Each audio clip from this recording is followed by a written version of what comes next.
ขอเป็นตัวแทนในบ่เนาะขอเป็นตัวแทน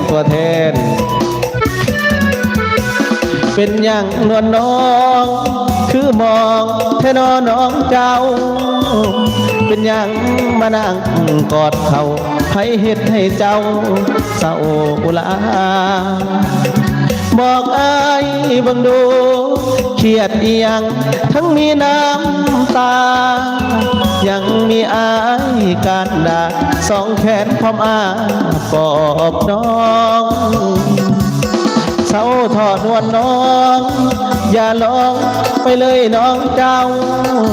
เว้ามาเบิ่งดูนกเหยาผิดกับผู้บ่าวแม่นบ่อายพ่อเบิ่งออกปัญหาหัวใจบ่มีไผทอ